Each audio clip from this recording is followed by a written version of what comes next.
Hello and welcome to Next Step Support and the latest episode of our webinar series. Thanks for joining us here today. Really do appreciate you taking the time to come and listen to what we have to say.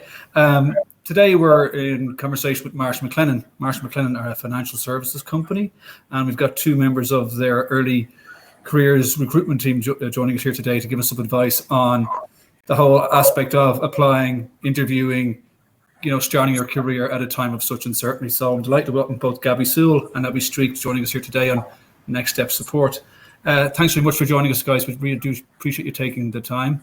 We know everyone is very busy. I suppose, Gabby, could you give us a quick overview of Next Step for Next Step Support of Marsh McLennan and where they sit within the financial services sphere, and what sort of broad overview of the company, what sort of career paths exist therein? Did we lose? Sorry, folks, we lost. Something always happens. Perfect in practice. Sorry. So, Abby, could you give us a quick overview of Marsh McLennan there? I think she's back. Yeah, I dropped out for a second there. Sorry. I'll give the overview of Marsh McLennan for those of you who don't know us. So we're the world's leading professional services firm in the areas of risk, strategy, and people.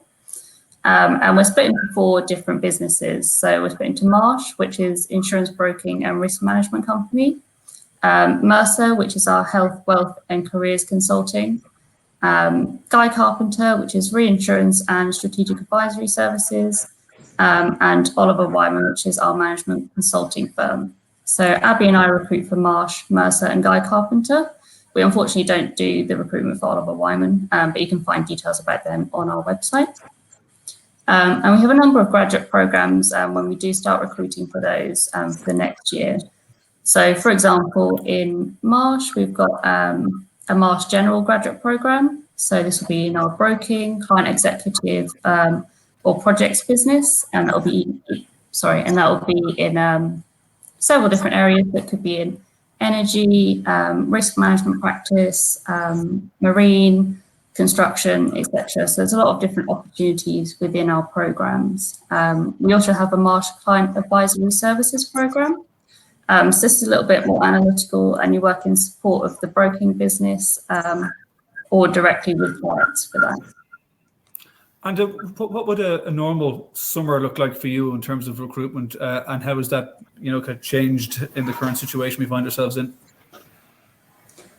So summer for us is mostly would be our internships, or would be planning our next year's strategy and doing a lot of events, much like this one, but we'd probably do more in-person events in real life. So it has changed quite a bit. We're obviously doing a lot of virtual events instead, and we are still getting ready to start our next year's recruitment. And has the recruitment in terms of intake been affected by the pandemic in terms of the numbers you expect to recruit, Gabby?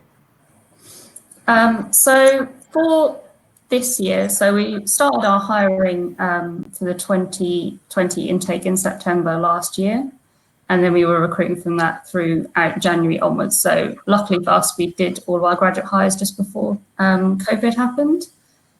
So that bit hasn't changed for us previously, but for, say, our apprenticeship roles, we've had to push them back and pause the recruitment for them, and hopefully we'll be starting that again soon. And then for our graduates, we're pushing their start date back a little bit, but like many other companies have had to, but it hasn't affected them starting with us. So that's really good. For next year, we wouldn't get the numbers for next year until August time. So we're still waiting to hear about what the next year is going to look like.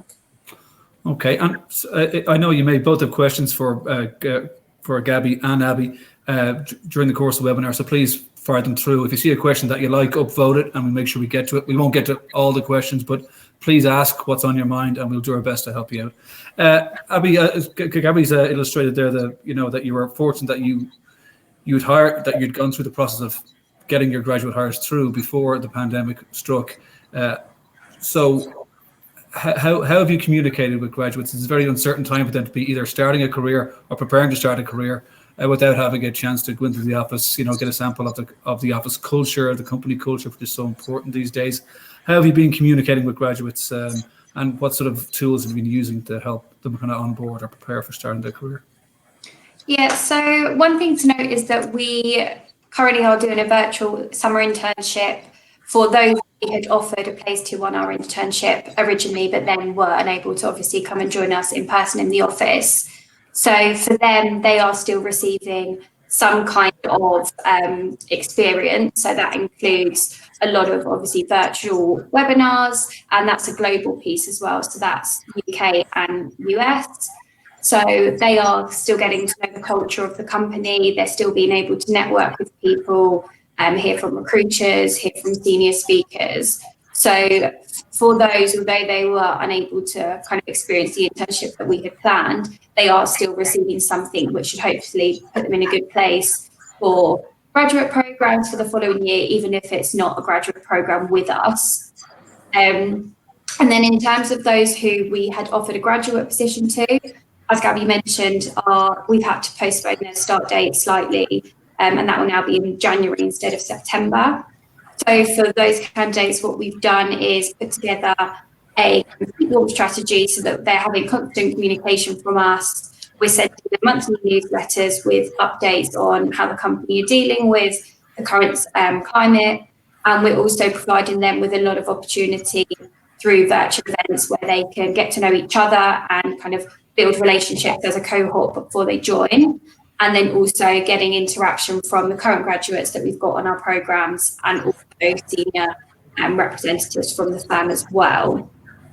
And then just in terms of those who we didn't offer anything to, so those who didn't have an internship place with us or a graduate place, we are still trying to partner with as many universities and external companies like yourselves to put on webinars just so that we can reach as many students as possible, providing kind of overviews of the company, what our application process looks like, and the sorts of things that students can be doing during this time to make themselves as employable as possible, so that when they do come to apply, they've got kind of the knowledge behind them that they'll need.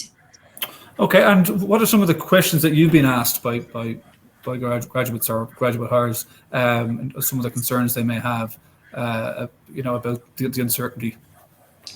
I think the key thing that I've noticed is a lot of people are saying that they perhaps offered an internship this year that's been cancelled, or they were unable to get a place on an internship, and they're worried that that's going to then affect them looking for a graduate role because they're not going to have the experience behind them that they kind of expected that they would have at this stage in their career.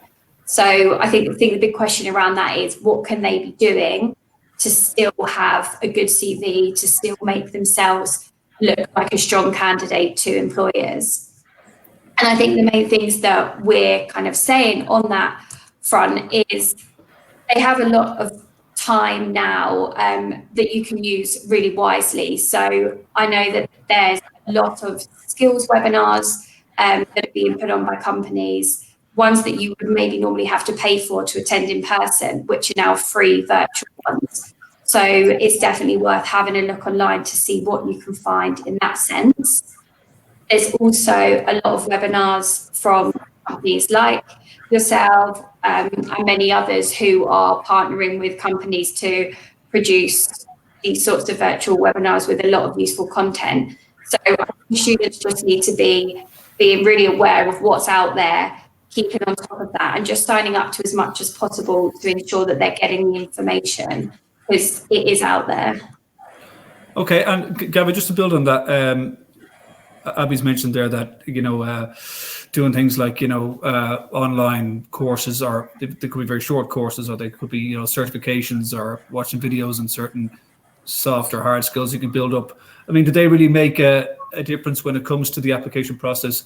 How much does that help the student, the fact that they've actually gone out, used the initiative to find some extra building blocks that may greatly enhance their skill set? I think it definitely makes a difference, because it shows that you're interested in pushing yourself forward and continuing your professional development, even when something like COVID has happened and everybody's not really sure what's going on. Especially, I think it's a good idea to use this time to really research what they want to do and what you want to do with your career. So if you decide, like, yes, insurance is for me, then you can find out as much information about it as possible. You can do a load of background research, you can have market knowledge. So when you do come to do those interviews in the future for a company that you're really interested in, you've got all that knowledge already. and you can show on your CV saying, I've always wanted to do this role, like this is what I've done to help me get to that stage. So it definitely makes a difference. And I know there's plenty of people here asking questions, and they're wondering, can we get on to the questions? And we will in a few minutes. We just have some other topics we want to cover off, so we're giving you as much content as we can. Abby, I'll just address this one to yourself.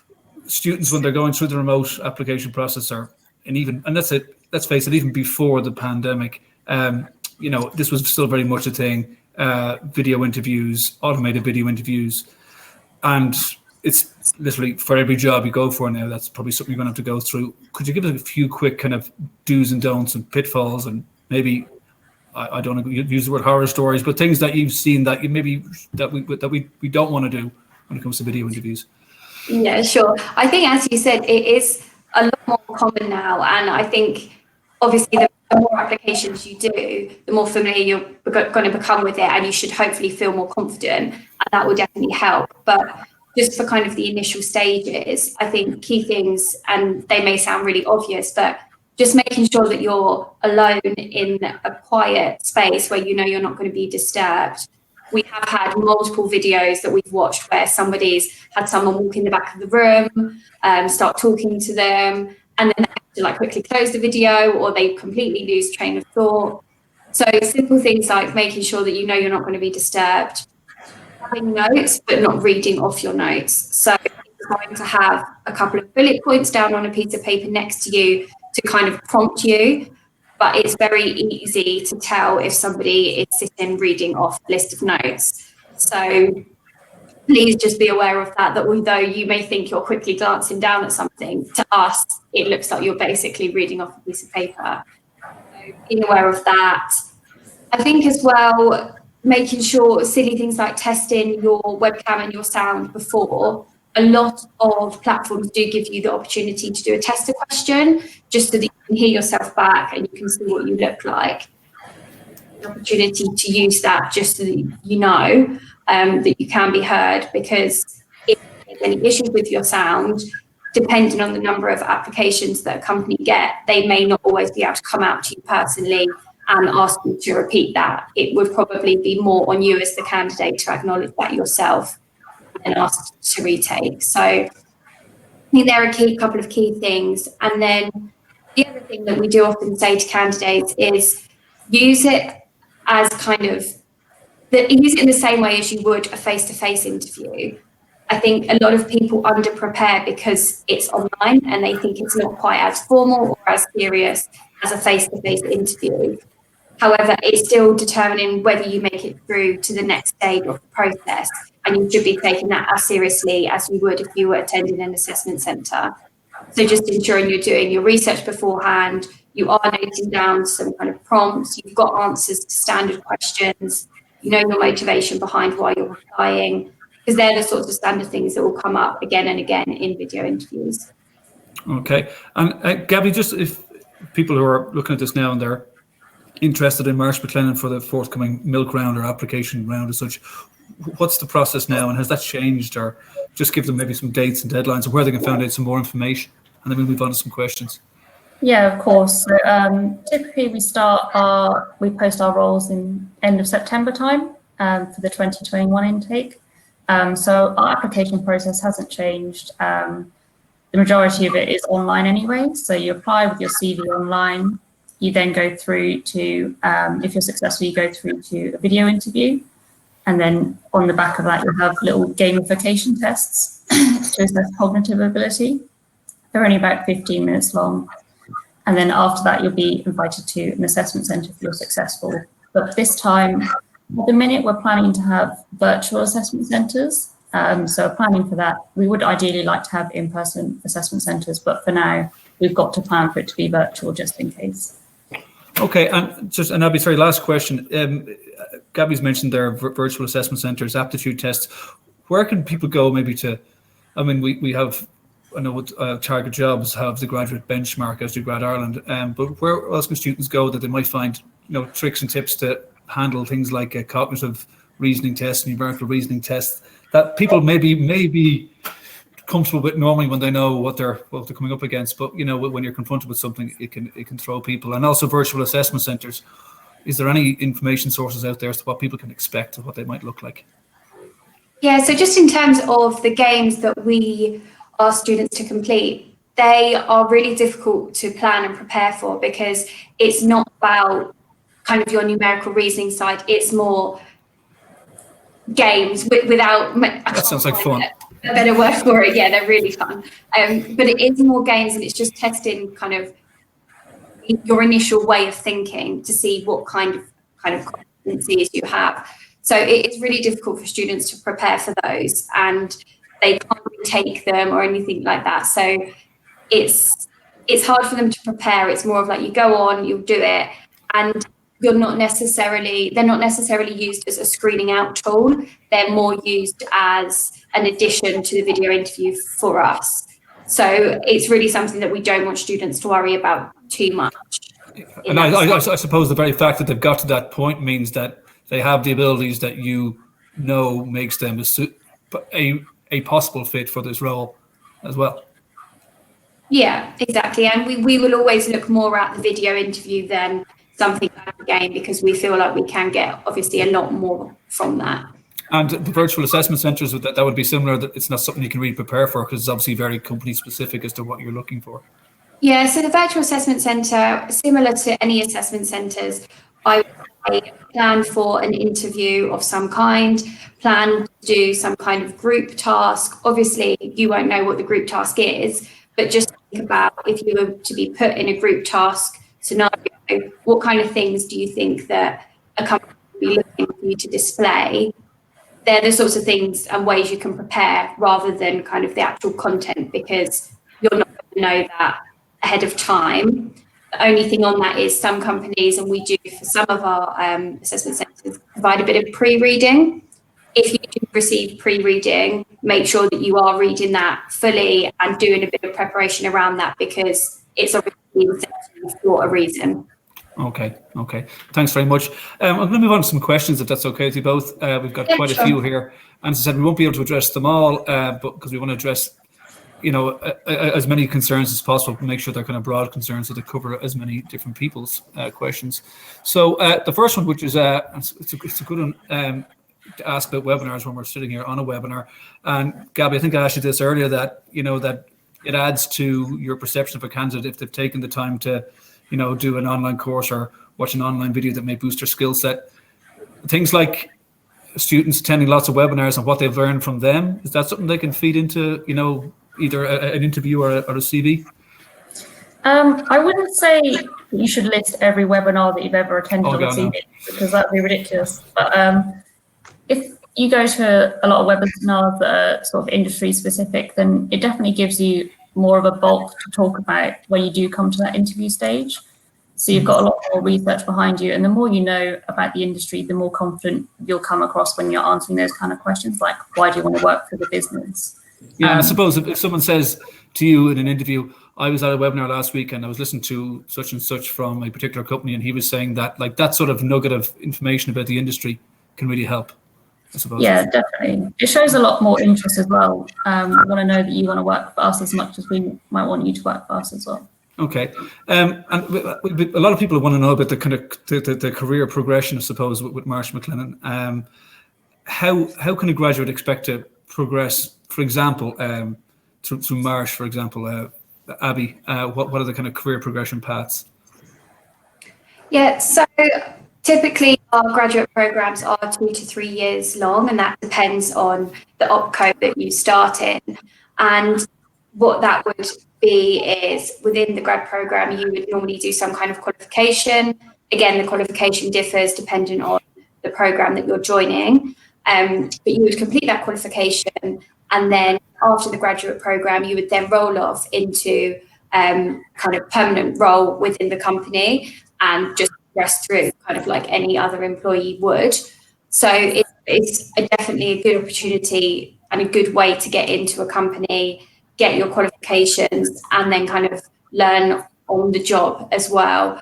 So it's definitely good career progression, and we have a lot of people at the company who have been with us for a number of years. So it's definitely a company where I've noticed that people do tend to stick around, which is good. And the same question was asked in the issue of pay. And I know there's a lot of reasons for taking a job, and pay should never be the only reason for taking a job. But what would an average starting salary be for someone who has secured a full-time role following the graduate program with Marsh, for example? What approximate figure would they be starting on? So that does differ depending on the location. Okay. So even if you could tell us where they could find that information, or maybe some more information on that if you don't want to go into specifics. Yeah, so we don't advertise salary on our vacancies, just because it can vary. But what we would say is that it is a competitive salary, and we believe that it is a good starting salary for graduates to come into. Okay, that's good. That's good.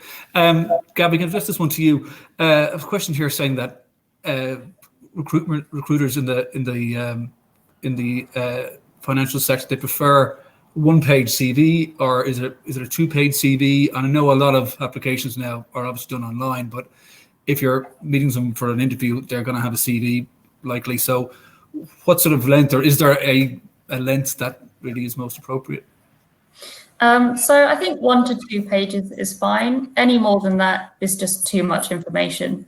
So just make sure you have your key skills on there, your brief employment background. You don't have to go all the way back to when you were 15 working at a cafe or something, but just kind of keep it relevant and keep it to 1 or 2 pages, and obviously list all your academic qualifications on there as well. But there's no sort of right or wrong answer to like how much information put on there. Just try and keep it concise as possible. No more than 2 pages. That's definitely enough. Okay. And I know we covered some of these before, but in terms of some of the skills that you would recommend graduates spend the summer perhaps developing, be they hard skills or soft skills. If someone had asked you, Abby, I really want to apply for the program in the autumn, can you give me maybe 3 skills that would assist my application? They can be hard skills or soft skills, obviously. Yeah, again, it can differ quite a lot because of the different programs we've got. Sure, I understand. Yeah, maybe for example, one particular program. Yeah, so a number of our programs do look for numerical mathematical skills. So if you don't do a numerical degree, but you're definitely interested in applying, it might be worth you doing a side course on that, just so that you can kind of brush up on those skills if it's not something that you're currently studying. But then there's a lot of soft skills as well that we would advise people to prepare. So if you can do any kind of presentation skills, you may not be presenting kind of your job early on in the graduate scheme, but it's something that you'll definitely have to do as you progress. And it is something that we ask for at Assessment Centre for some of the programs as well. So another thing that they can prepare. And, you know, when it gets to the interview phase, obviously the main thing that recruiters are looking for are core competencies, and they would be, you know, I suppose a higher level of what you've just illustrated there. So you're looking for obviously people with those. They don't have to come from a finance degree, as you've said, but they need to have a strong competency in those areas and be able to demonstrate it. Okay. Yeah, exactly.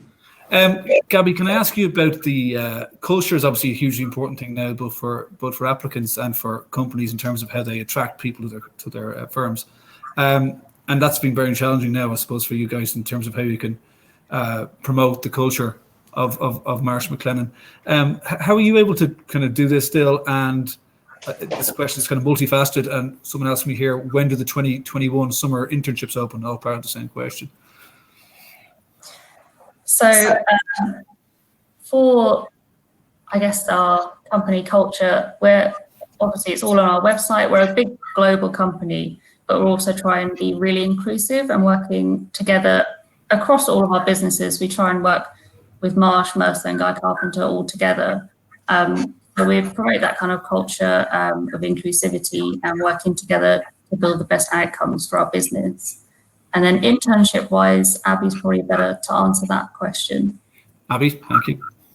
Was it just when they open, sorry? Yeah, for next summer, when hopefully there may be an office to go to. But even if there's not, if you can run them virtually, when would the applications open for those?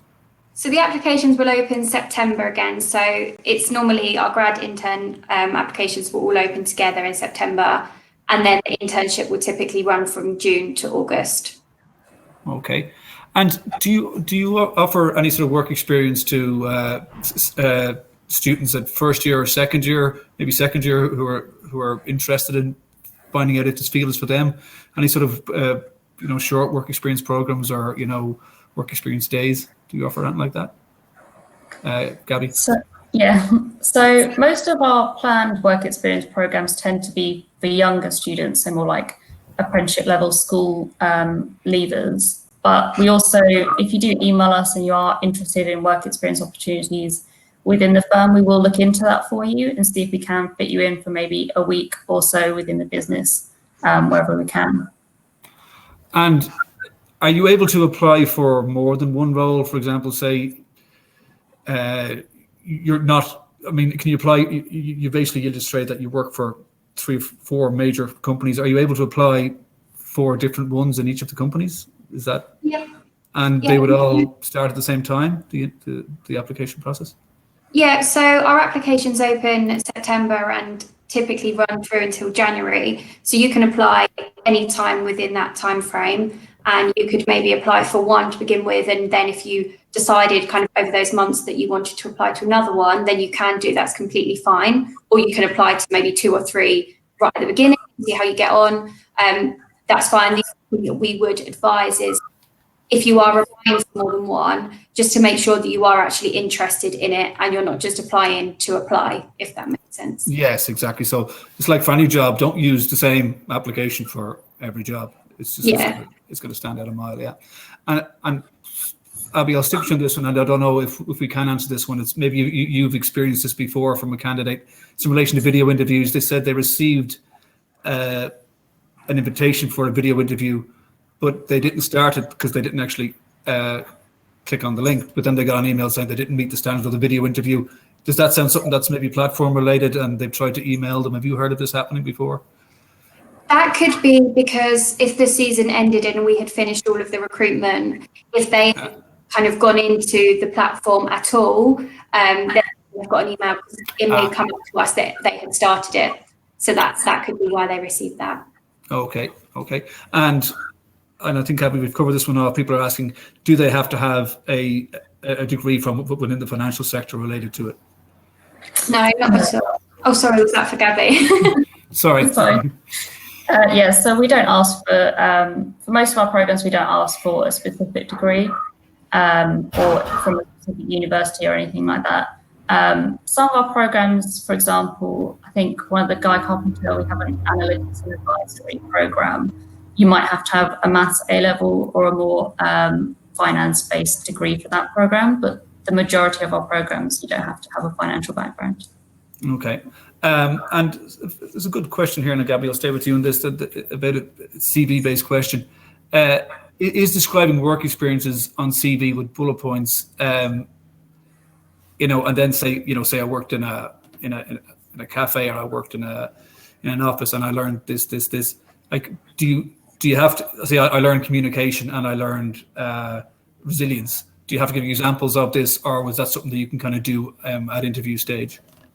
Yeah, so I wouldn't say you'd have to put that on the CV and go into that much detail on the CV. Bullet points is fine, but when you come to interview stage, then you can go into more detail about all of those experiences.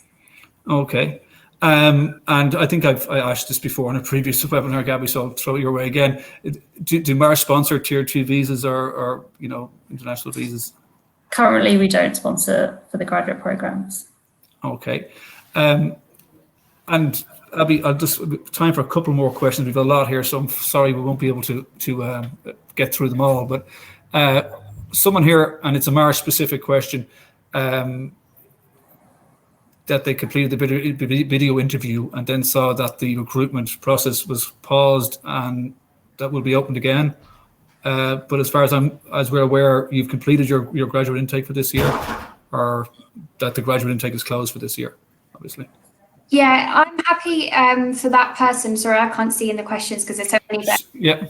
If they want to reach out to our early careers at MMC email address, then we can follow up with. Oh, that's great. That's great. Okay. I know it's a very specific question, but I just is obviously someone who's highly interested in your program. And just one more here. is it advantageous for candidates to first apply for an internship and then apply for a graduate role after the internship? Does that really add to it? Or if a candidate is ready for the graduate position, should they just go ahead and go for that? Gabby, can I put that your way? Yeah, so you can apply for the internship first if you'd like. We do tend to feed our internships onto the graduate program sometimes. But if you are a grad who's completing your degree, say you've completed your degree just now, then you should apply for the graduate program rather than the internship, because then you'll just be straight onto the program.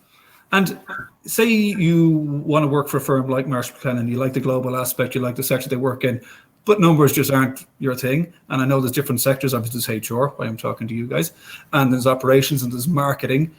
So, you know, are there graduate schemes in those areas, or are they more related to the financial area or the consulting area, or those specific areas?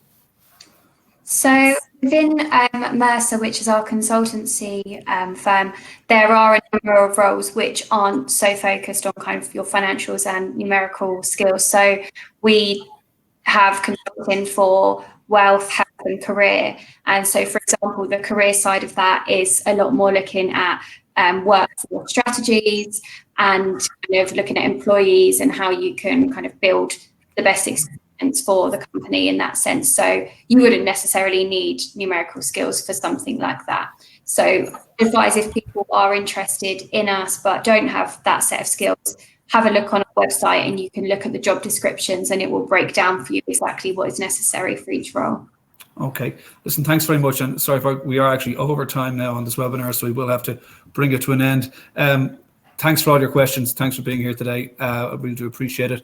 Abby and Gabby from Marsh McLennan, thanks a lot for taking the time to answer all those questions. I know some of them were very specific, but you know, it's great that you were able to provide some point of contact for questions that we weren't able to answer here directly. So again, just so we have it, what's the website people should go to now to find out more?